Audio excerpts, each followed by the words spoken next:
Come on, start. Not again. Oh, let's see if the radio still works. Yeah, well. Yeah, there's... Oh, that show Motor Mouse is on. Good morning and welcome to your Motor Mouth Show, your SLO County Car Talk Show, featuring Mr. Stop and Mr. Go. Good morning. Today we have Mr. Go and Mrs. Go. Hello. Beverly and Jeff are on the show today. Matt is out of town, so we're going to talk about men and women and cars. We did a show like this once, maybe about 2 years ago. Yeah. And we had fun with it, and we hope that you will also. So, we invite you to call. So, of course, anything that you want to talk about today is fine, relating to cars. If you have a car story or a car question, or you have a warning light on or a problem with your car, funny smell, funny noise, or more importantly, today, if you're having a relationship issue that's relating to your car, we'll put you on the Motor Mouth couch and talk to you. So phone lines are open at 543-8830. That's 543-8830. And if you have if you're the first caller, you're going to win a premium at Continental Motorworks. So love to have the calls earlier in the show because we kind of have to cut you up short late in the show. So 543-8830. Call your Motor Mouse. So Beverly and I, we have our differences as far as what we like about our cars and how we like to keep our cars and maybe the kind of cars that we like and the way we drive and maybe driving habits. And we're going to talk about a little bit of that today. And we're going to start with car rules. Oh, that's a good one. Yeah. So I think Beverly tends to have... I have more rules. Different or more car rules than I do. And so tell us about it. You like to keep your car really nice? I do. I like to feel very comfortable and good about getting in my car. I like it to be clean and fresh. I like things that I need to be within reach, like good music or Kleenex box, all that kind of good stuff. And car rules can really cause relationship issues. Last time we were going on a trip, remember the coffee cup?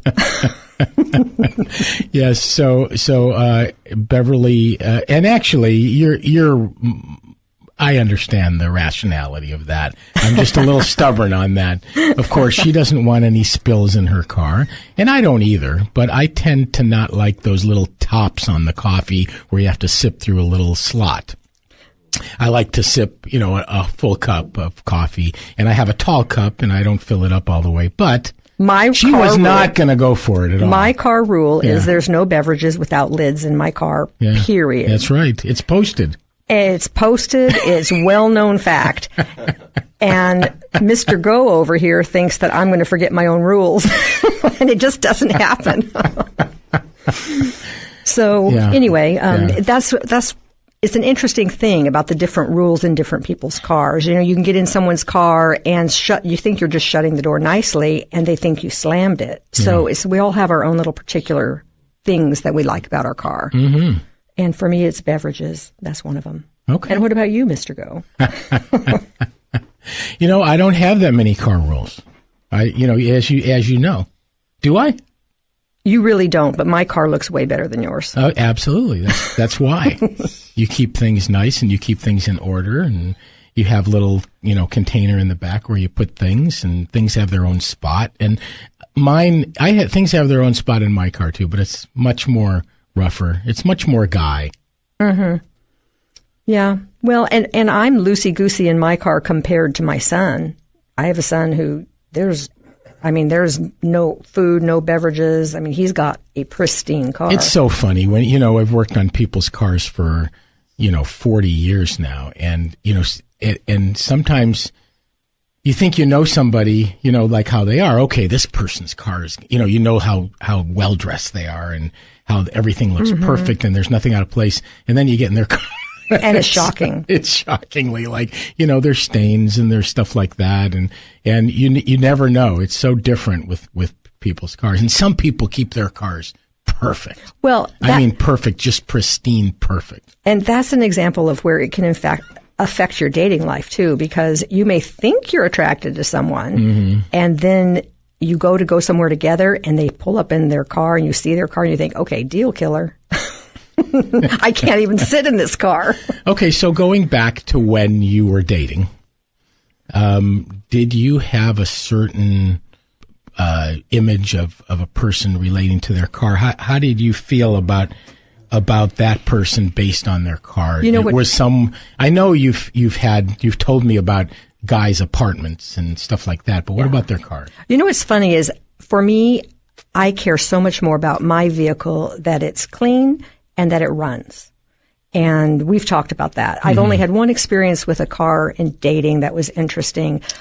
A friend of mine said she had this guy and she was recommending, could I give him your phone number? And she told me about him and I said, sure. And she thought it was important. She goes, he has a really nice car. And in my mind, I'm thinking, so what? I'm not going to date. It seems to me like it's not that important. It's not that important to me. Yeah.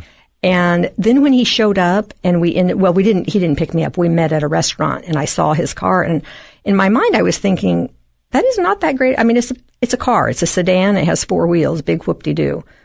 I think it was an Acura or something.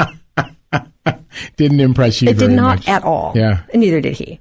But, going into that topic, I have a little things that I took off of the internet regarding men and women. So, by the way, we invite you to call us. We'd like you to be a part of the conversation. What's your perspective on, you and your significant other or other family members and their cars? And what are your pet peeves about that? Or what would you like to talk about cars? Motor Mouth lines are open at 543-8830. Love to hear from you. I mean, we're pretty interesting, but, this show's a lot more interesting when you take part in it. So we invite you to call us, 543-8830. Well, I was at the gym the other day and a subject came up, and I was not in the conversation, but the ladies next to me were talking about one of them has a problem with mice in her vents or in her car, and one of them died somewhere. Because she smells it. She smells it. So I told Beverly, hey, next time you see her, call us. So we've talked about that a lot on the show. So when you're car starts to smell like something's in there, the first thing that you look at is the air intake system. So you take out basically just open the engine compartment and you may see it right in there because those smells will come through. Or you take apart the air cleaner assembly because there's certain places they can get in, and that's going to be through the air ducting system. Or the cabin air filter, which is the filter that filters the air coming through your vents. And you'll probably find something in one of those two places. If you're lucky, you don't have to dig too much deeper. I told you one time wasn't me, but my dad actually found a possum. Ooh. A dead possum? No. Oh, a live possum in the engine compartment. In the engine compartment. Yeah. Creepy. Yeah. We've had critters. I mean, working on cars for years, sometimes you open the engine compartment, you see something crawl away down the exhaust pipe or something. Yeah, this is a baby one, a small one, but somehow, for some reason that day, I guess it was the day he decided to check the oil or whatever before he went somewhere. Right. And he opened up the hood and there's a possum up in there. Well, I mean, especially if it's cold out, they're looking for a warm place to sleep. Hopefully they don't, and cats are famous for getting we killed had that in years fans ago when and I was stuff when like I was that. a little kid. I remember my parents had like a Ford Ranchero, I think. I wish I still had that, but anyway. But there was a couple of kittens up in there. Yeah, that was like when I was like maybe 5 years old. Yeah. We went camping once back when my kids were young, and on the way home, I turned around to check my son who was in the car seat, and perched on top of the arm in front of his face was a mouse, and they were looking at each other. I screamed. We pulled over, opened the car doors, and fortunately the mouse crawled over to the edge, jumped out, and we left him behind. He got the message. But turns out there was more than one, because about a week later the car started stinking, and you know where we found that little booger? It had sat on the spring underneath the driver's seat. Yeah, he got crushed. And when I sat back down to drive, unbeknownst to me, I squished him. And that's where he was. Right. So you find them in the air intake system if they get in on their own there. So anyhow, that's a good place to look. So we were talking a little bit about men and women in cars. That's our theme for today. But, of course, we're the Motor Mouth Show. We're a live call-in car talk show. Love to hear from you at 543-8830. So let's go into what women think of men based on their cars.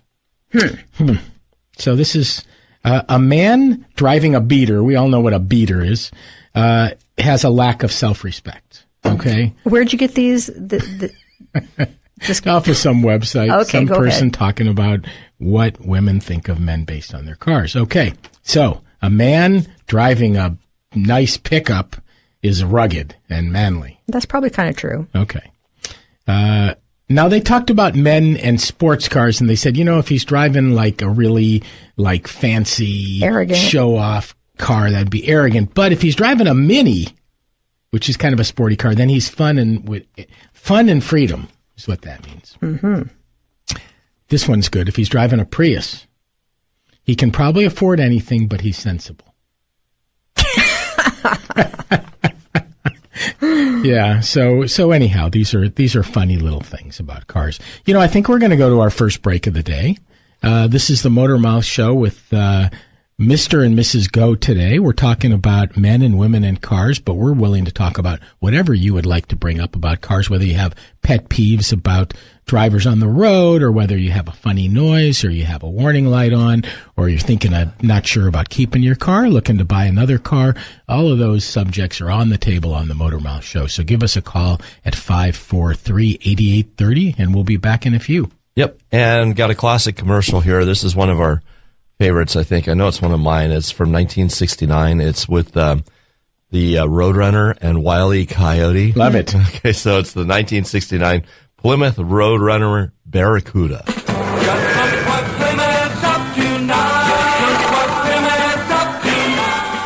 The Great Plymouth Sale is now.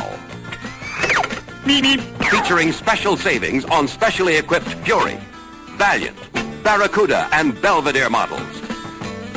Savings on such extras as white wall tires, vinyl roof, all vinyl interior, and other popular options.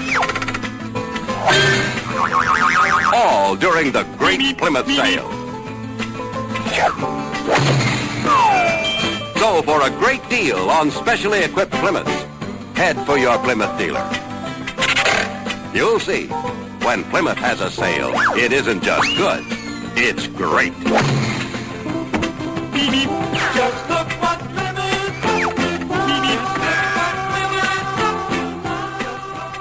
When it's time to service your car, or a warning light is starting to glow, go see the pros at Absolute Auto. At the corner of Sacramento and Capitolio. Having a problem with the brakes or the steering down below? Or an alignment to adjust the tow? Computer systems, they do know. Call 543-8737 to reach Absolute Auto. Here's some inside information to get your gas mileage back. Inside your engine, carbon builds up, clogging the injectors and combustion area. If you want your fuel system cleaned in just one tank of fuel, use what the inside car guys use most. It's called BG44K. In fact, service managers use it almost 3-to-1 over any other fuel system cleaner. To find a shop with BG products, go to bgfindashop.com. That's bgfindashop.com. BG. Hi, this is Jeff Spevack, Motormouth co-host and owner of Continental Motor Works. What can you expect here at Continental? We will treat you and your car with care and respect and gratitude. We will bend over backwards to earn your trust. You will fully understand what we are doing on your car and know how much it will cost before we do the work. You will always get value, a fair exchange. You work hard for your money. We believe we should work smarter and harder for what you pay us for. Now in our 36th year, we fix it all. Cars, trucks, SUVs, and hybrids. Call Jeff at Continental Motor Works at 541-1464. Mention this ad and receive 10% off labor.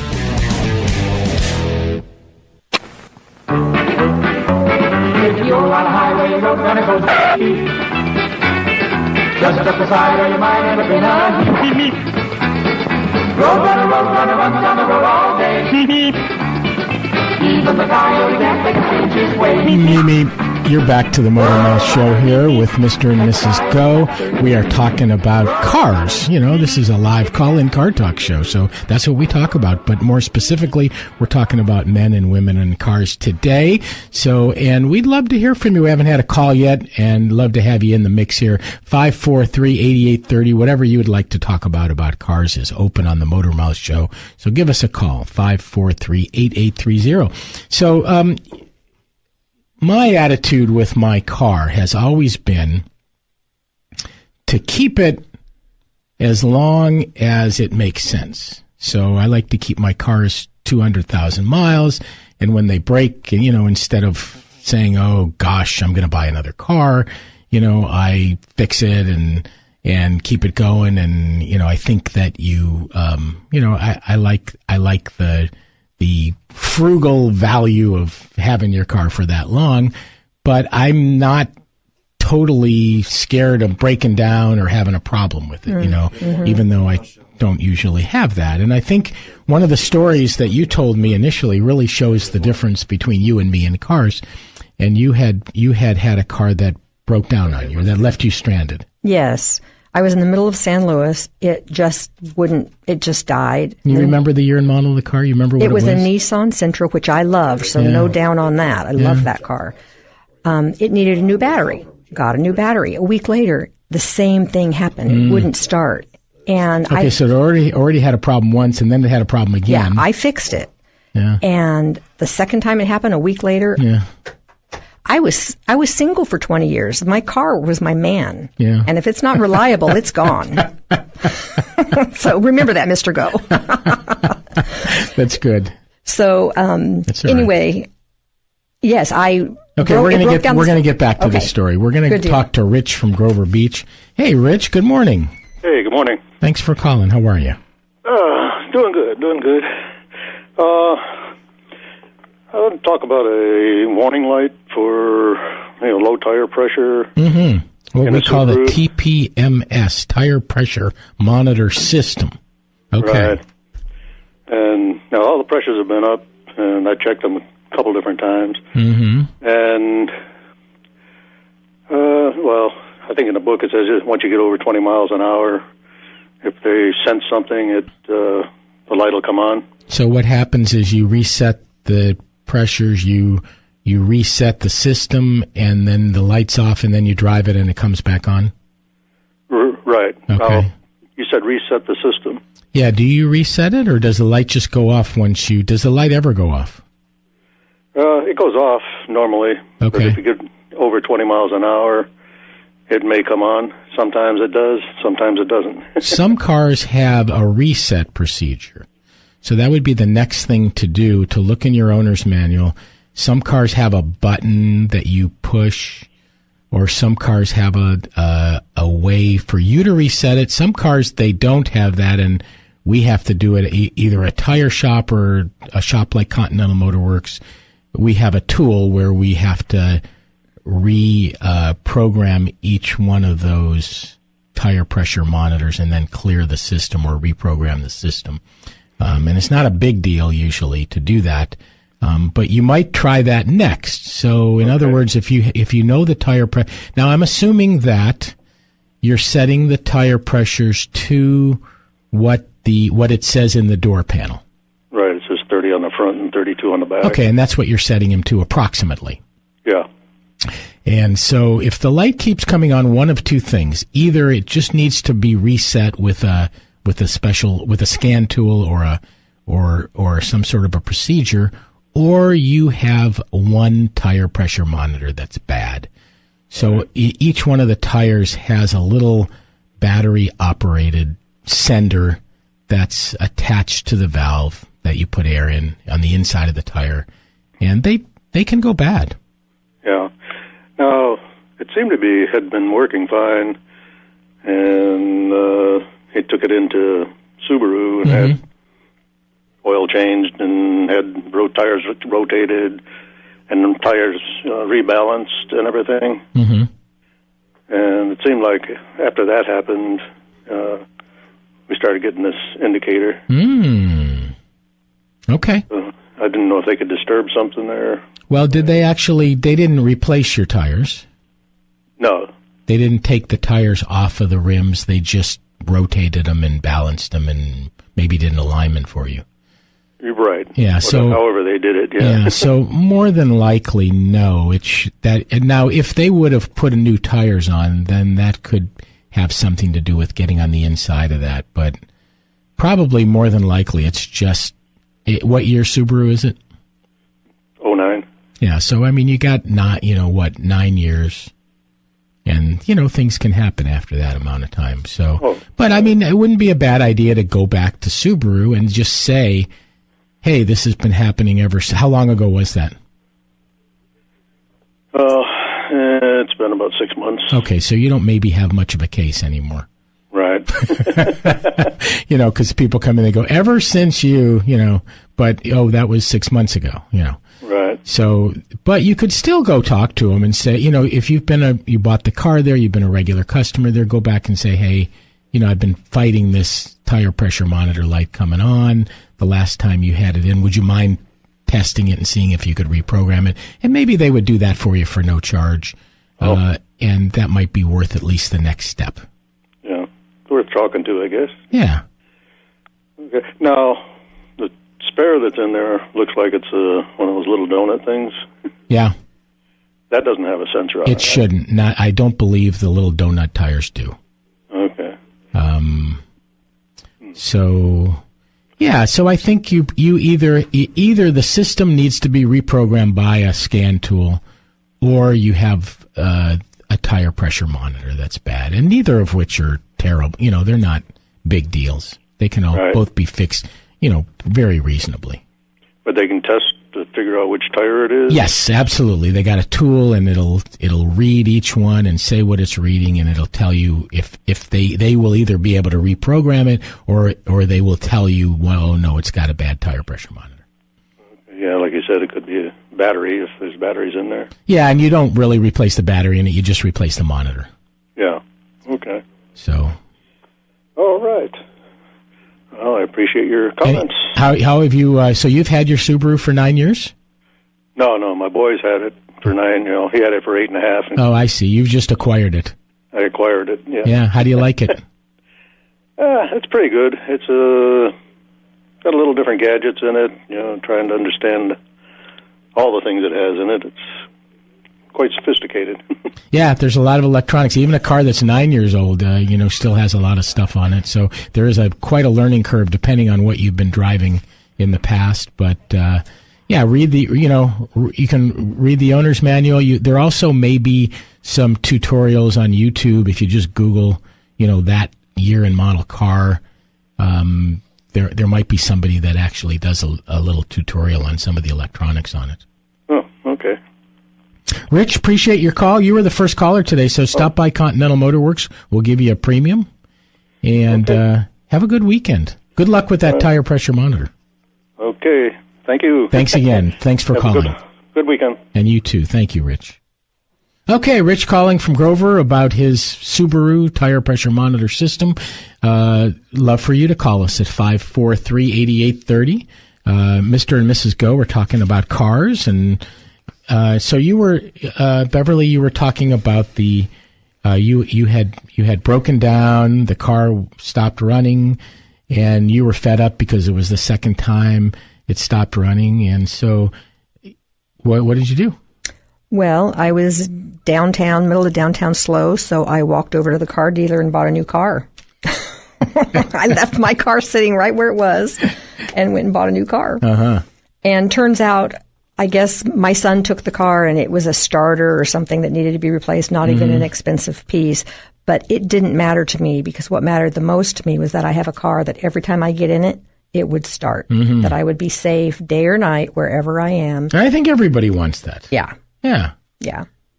So I didn't feel safe after it happened the second time. You lost faith in the car. Yes. Yeah. Trust is primary with cars and men. You lost trust in the car. There you go. So anybody out there have a similar experience where you car broke down on the road and you just went and bought a new car like that? I think that's a good story, and I definitely understand the losing of the trust thing, and that's what we try to do that at Continental Motor Works. We try to service your car so that it doesn't break, or all the shops out there that do a good job. I mean, that's our goal, is to give you peace of mind that your car is going to be safe no matter where you go. But stuff happens. And a lot of families now are 2 cars minimum. I mean, most people don't just have one car, so it's not as much of a problem. Yeah. That seems to be the common. Right. That was your security there.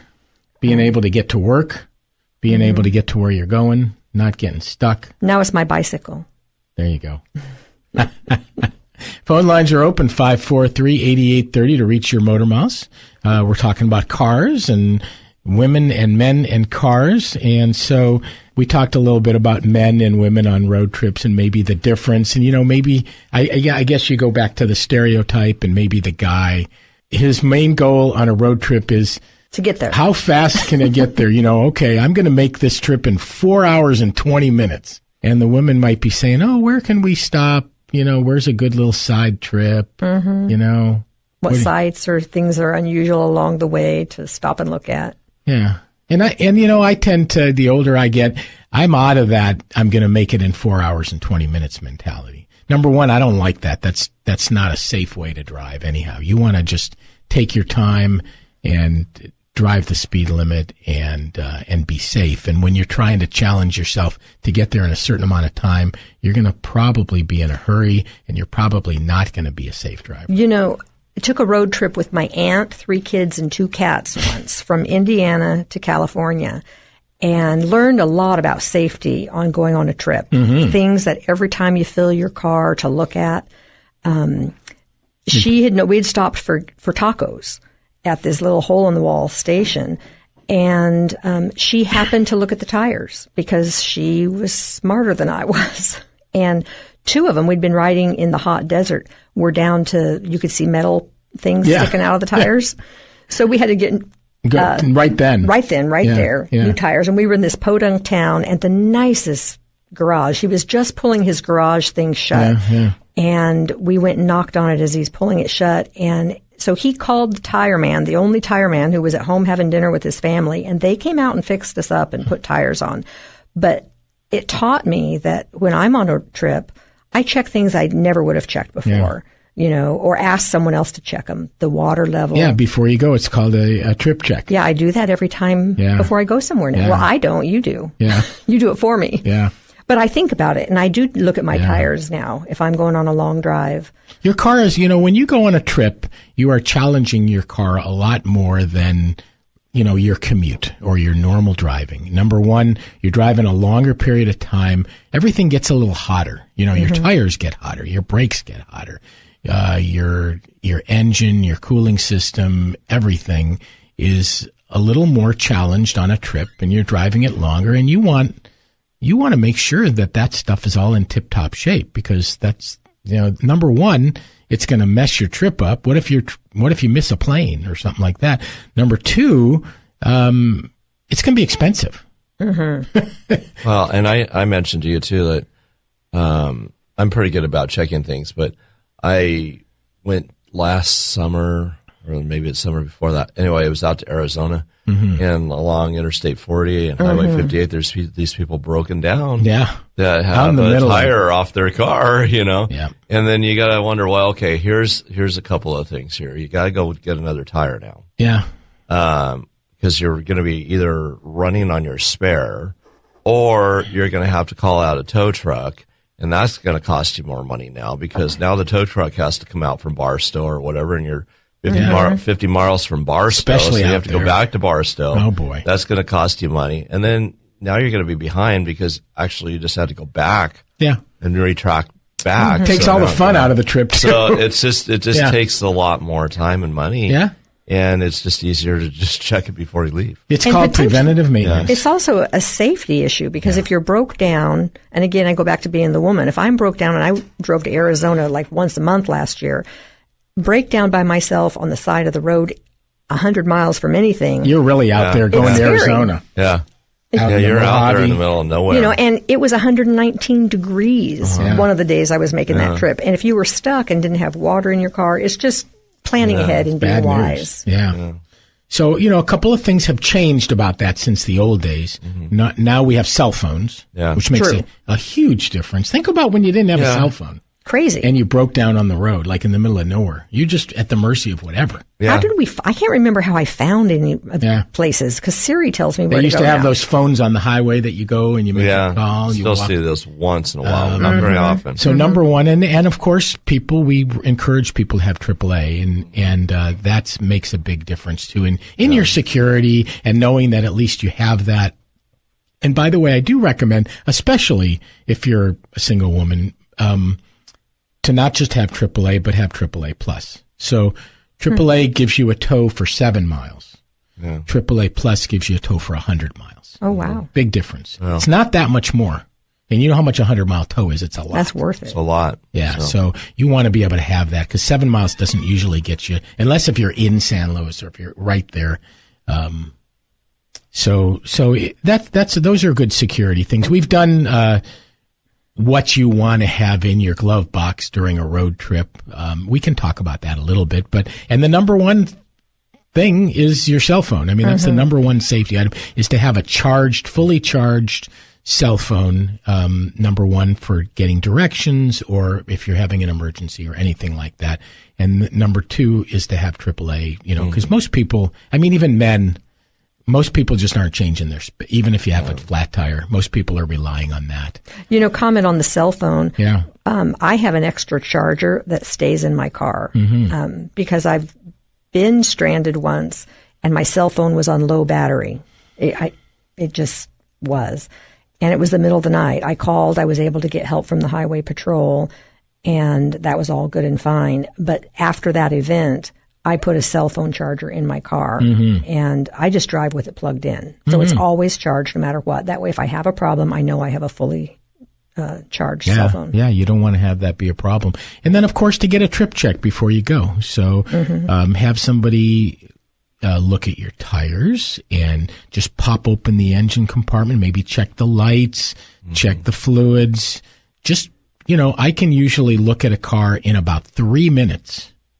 I can tell you, yeah, it's good, or no, there's a warning sign. You know, you've got something dripping, or you've got coolant dripping, or you've got something seeping over here, or I smell something, or whatever. Most of the time, everything's fine. But, you know, at Continental Motor Works, we'll do a trip check for you while you wait for no charge.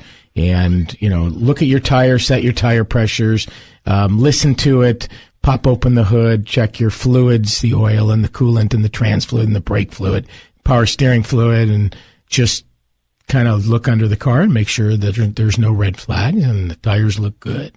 And then you're off with more peace of mind. Absolutely. Yeah. One thing we haven't really mentioned on the show, but maybe we should, is like if in case you do have a flat or something like that, first off, make sure you have air in your spare. But for another thing too, a lot of cars have a lock on the wheel. And you have to know where that is. You have to have the right key to get that lock. Yeah. And so you need to make sure that with your stuff for changing your car, your tire, you have the right piece. I'm not sure what you call it, Jeff, but the right piece to get the lock. Wheel lock tool. The lug that locks off. And because I've even had like a mechanic that didn't have the particular one I needed for my car. Yeah. So you had to use mine. Yeah. So it's like you need to make sure that you have that. Otherwise, you are that's true. Really in dire straits, too. And knowing how to get the spare out. We had a minivan once that got a flat, and so we called for help, and the guy who came out in the tow truck could not figure out how to get our spare out of the car. Turns out there was a cable that you had to pull the cable or something. But he couldn't figure it out. He had to call and wait for someone else to come and help us because he couldn't do it. So knowing not only is your spare full of air and all that, but do you know how to get it out? Sure. I mean, that's a good exercise for anyone, is to change the the tire on your car. But like I'm saying, I really wouldn't expect most people to do that these days. But it is good to know where it is and how to access it. So mentioning the wheel lock socket or the wheel lock tool, there's a couple of things that we like. If you're bringing your car in for service and somebody's going to rotate your tires or check your brakes, we want to know where that socket is. Most shops don't have a whole selection of those sockets. We rely on using the ones that's in the car. The mechanic didn't have the one I needed. He needed it for my car. He had to use mine. Yeah. So we like to, we ask people, hey, where's your socket? And most people don't know. Mm-hmm. I wouldn't know. Yeah. Well, your car doesn't have a lock on it, but some cars do. And so usually it's nice to leave it out on the seat. It's usually back in a toolkit in the back, but it's nice to take it out of there and leave it in your glove box or somewhere where you know right where it is all the time. Mm-hmm. That's a good thing. And then the other thing that we really don't like is when people bring their cars in and they're out of gas. Mm-hmm. I mean, they're in reserve, because we have to run the car to listen to it. If we're doing a smog check, we have to run the car for maybe 15 minutes. Yeah. And then we need to test drive the car a lot of times. And if it's going to run out of gas on us, it's going to be a problem. And it's not good to have your car in reserve. Anyhow, we've talked about that. That's one of our motor mouthisms is don't let your car go into reserve because you're going to suck up whatever debris or dirt or whatever is on the bottom of your gas tank, and you could ruin your fuel pump. It makes your fuel pump work harder. It's just a no-no. Keep it over 1/8 of a tank if you can at all times. I think we're going to go to our second break of the day. We would love to have some more calls. We've had Rich call. I don't think we're that interested. Yeah. I really think that it would be nice to have some other people and give us your input on whatever you want about your car or questions. Phone lines are open at 543-8830. That's 543-8830. We'll be back. And I got a classic commercial here from 1968 this time. Another one for the Plymouth Roadrunner and the Roadrunner and Wile E. Coyote. Mm-hmm.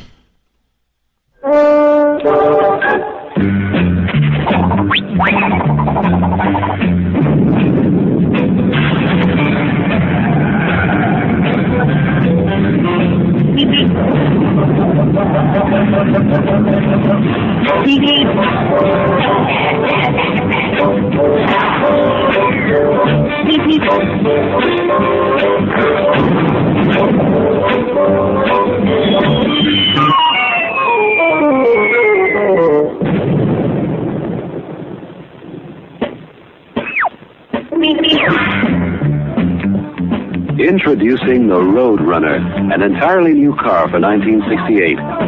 And the only way to catch one is at your Plymouth dealers.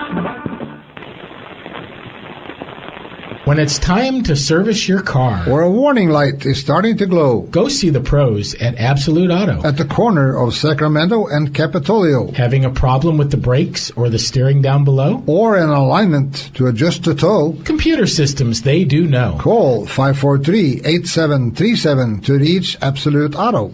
Your car's fuel economy was never better than when it was new. But time and miles have robbed your car of its MPG and performance. Service managers recommend BG44K to remove carbon and restore mileage in just one tank of fuel. In fact, dealerships nationwide use BG44K almost 3-to-1 over any other product. To find a shop with BG products, go to BGFindAShop.com. BG. Can you imagine selling your car next week and saying to the buyer, hey, don't worry, because the engine is covered against failure for life. It's called the Lifetime Protection Plan for the Engine from BG Products. Now imagine having this huge benefit free with your next oil service when you remember these two letters, BG. BGMOA is available at over 20,000 shops nationwide. Find yours at BGFindAShop.com. That's BGFindAShop.com. BG. Hey, this is the Motor Mouth Show here with Jeff and Beverly today, and we're talking cars. We're a live call-in car talk show, and you can reach us at 543-8830, and we're going to talk to Rick in SLO. Hi, Rick. Thanks for holding. Hi. How are you? You just mentioned not to let your fuel go into the reserve, mm-hmm. and on my car, which I've only had for about a year and a half, I've noticed that when when the light comes on saying that you only have a short distance to go, you're going to run out of gas, and I fill up the tank, it doesn't. It only takes about 18 gallons, where my car is supposed to hold 24 gallons. So apparently the gas gauge isn't accurate. So when you fill it up, does it read full? The needle? Yeah. And, that's a tough one to figure out. I mean, you would have to, find out how many gallons really are left in that, or if it's accurate, but yeah, you're probably right. It's probably, because typically, I don't know what year and model car you have, but let's say you have a 15-gallon tank. And typically, I think the owner's manual actually tells you when you're in reserve that you have about 1 to 2 gallons. Yeah, exactly. Yeah. Yeah, well, mine's a 2000 Jaguar S-Type. Okay. So, I'm pretty concerned about all. Well, actually, I think it's nice. Your gas tank is your gauge is telling you early. They don't want you. It doesn't want you to go into reserve. Yeah, but I just don't know what point. Well, I guess I can just fill it up as soon as it gets down to that point. But yeah, I think that's probably a good practice. But a couple of times I was told that. Well, for example, I was going to run some Techron in the gas. I was told to run one of those like through there about once a year. Good idea. And it said on the bottle that I was supposed to only have a certain amount of gallons in the tank, because the bottle of Techron was only good for a certain number of gallons. You just add it to a full tank. I mean, that's really a rough estimate on their part. The full tank's 24 gallons. That's fine. I mean, you're just mixing it into 24 gallons, then it's fine. But I think they're saying that you should only have like 16 or something. No, I wouldn't go by. I would just make, the more that you dilute it, the longer it's going to work. Huh. So well, I wouldn't necessarily agree. Because the bottle said if you have more than X number of gallons, then you should put in 2 bottles. Yeah. Oh, I understand. but I think you're fine. That's a real rough, thing that they're talking about. Yeah. I also think if you drive a lot of miles, most of us in San Luis Obispo County don't only drive about 10,000 miles a year. And if you do only drive that much and you do a lot of short distance driving, then that Techron is a good idea. If you put a lot of miles on your car, like let's say 15 or 20,000 a year, you probably don't even need it, because there's cleaners in the gases. And if you're running a lot of miles and a lot of gas, you don't need the cleaners. The cleaners are, that Techron is more for people that do a lot of short driving, which is what most of us do. Yeah. Go to the store, go 3 miles, that type of driving. I have another question, and it really concerns speed limits. I know in Europe they have roads that don't have speed limits. And I'm just wondering if... it looks to me like there's a lot of roads in San Luis that don't have speed limits. I mean, most of them. I know, it's kind of crazy, but I always feel really apprehensive. The cars are driving along and everybody's doing like 75 miles an hour, and sure. And I'm wondering, okay, am I going to get a ticket if I'm doing this? You mean it when you're in Europe? Yeah, well, what the Autobahn is the one you're talking about. The Autobahn is the one where you can drive as fast as you want, but you still have to drive safe. I mean, they still do have rules. I find, I haven't ever driven in Europe, so I don't have the experience except on my bicycle. But in general, what I understand is that Europeans obey rules and laws a lot more than Americans. And I think that they hold to the speed limits. That's my understanding of it. What I was wondering is if they have no speed limit, I wonder if that cuts down on traffic congestion. I don't know the answer to that one. Yeah, because I was just thinking maybe that would be a good reason to change our traffic laws around, because most of the speed limits were designed when cars really were not safe to drive at high speed, but now cars, you can be driving really fast quite safely. Yeah, that's a matter of opinion. I mean, yeah, you can drive fast and get into an accident and not kill yourself because your car is safer and the airbag's going to go off and things like that might save your life. But it's been proven that there's less accidents at 55 than 65, etc. I still think speed limit makes a big difference in safety. Yes, cars are better. They're safer, but you don't want a false sense of security, in my opinion. Yeah, but hardly anybody's doing it at 55. And, True. And, you know, when you're driving down the freeway at 65 and everybody's passing you, and right. And you feel like you're holding everybody up, it's... Sure. I mean, you want to drive the speed limit, you know, or at least within 5 miles of it is my opinion. But, you know, there's a lot of people driving faster than that. Yeah. Hey, Rick, we got another call on hold, so we really appreciate your call, and I hope it was a helpful conversation for you. It certainly was. We appreciate your call very much. Thanks a lot. Thank you, and have a good weekend. Thanks for calling, Rick. Let's go to John in Cambria. Hey, John. Hey, Jeff. Yeah, I just had a couple quick questions. Sure. On that Techrolon or whatever it is, yeah, Techron additive. Yeah. One of my mechanics told me to go to Chevron and get their premium gas once a month. Mm-hmm. It's got Techrolene in it. Yes. And just once a month put a tank of that in. Yes. And forget about any of the additives. I would agree. Rational? I think it's great advice. And that is correct.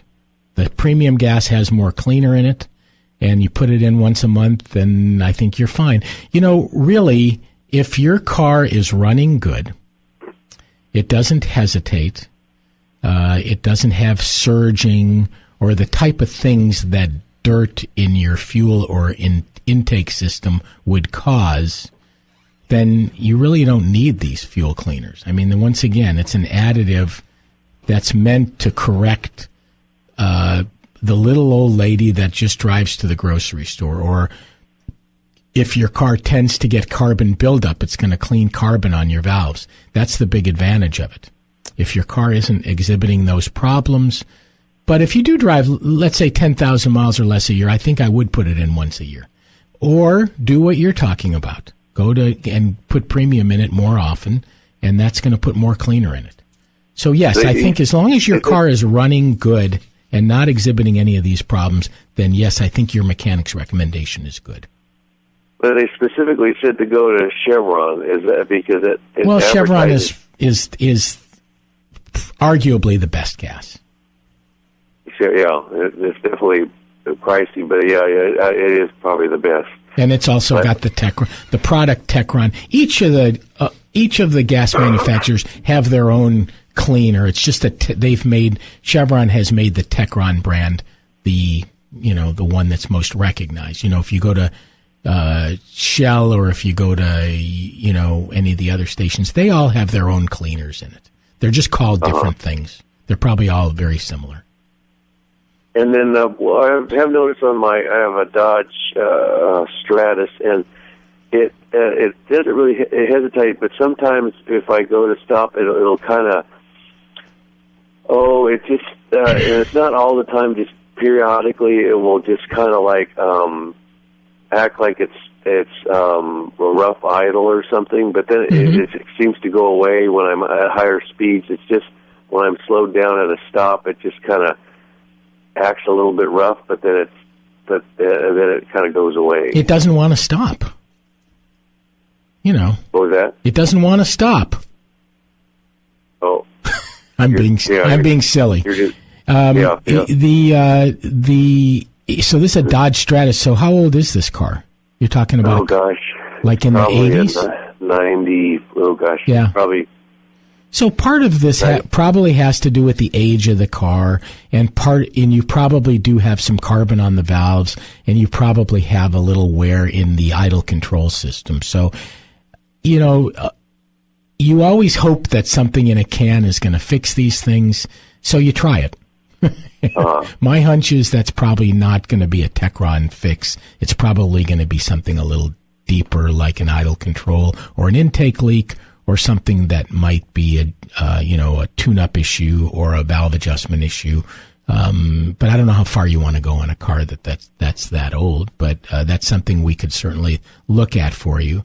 But if it's just partially rough at idle, then the first step might be to put a can of Techron in it and see if it helps. Okay, yeah, I think I'll just try that, and then, but it's not real bad. It's just very infrequent. But I'll just go ahead and we'll do a tune-up in a can real quick, and then see how that goes. Do you ever get that car out on the road? One other quick question on the mice issue. They've been actually getting in the car now. We got about. So I'm sure it's a lot of that has to do with that. Is there any new things that you would recommend to keep them out of your car? Well, it depends where. The biggest thing you can do is park inside of a garage. If you can't do that, then park away from garbage cans or any place that mice might be, or you have to take some measures. You can look online. You might have to create a little parking space somewhere where you spray around it with a pepper spray, and then at night you open the hood and keep a light on all night under that hood. Those are the things that we've seen to work. I got to cut you off now, John. I appreciate your call and your questions, and we'll talk to you next Motor Mouth show. Thank you for calling. So, number one, I want to thank my wife Beverly for being on the show with me today. Thank you very much. Nice to be here with you. And we have a lot more to talk about men and women in cars. I was going to get to how women have such a great sense of smell and hearing on cars, and sometimes they're a better diagnostician than men. So we'll save that for another show. I want to thank our sponsors, of course. I want to thank our callers, Rich and Rick and John, for making this a better show. Thank you all for calling, and all of you out there for listening to the Motor Mouth Show. BG Products is a longtime sponsor of the Motor Mouth Show. You can look them up at bgfindashop.com. It's featuring such great products as 44K Fuel Cleaner, which I believe is superior to the Techron product, and synthetic transmission fluids and gear oils we carry at Continental Motor Works. Absolute Auto. Go see Jason and Charlotte at the corner of Capitolio and Sacramento, featuring locally owned professional automotive service and repairs and alignments. Continental Motor Works, our hours are 7:30 to 5:30 Monday through Friday. You can reach us at 541-1464. And Bike Slow County, for the future of safe transportation in our county. Look on the website, become a member or a supporter of Bike Slow County. Well, looks like the fog might lift today, and we might have a beautiful day out there. So our number one recommendation for you out there, and have a great Easter weekend, and remember, leave early. Enjoy the ride. We'll talk to you next time on the Motor Mouth Show.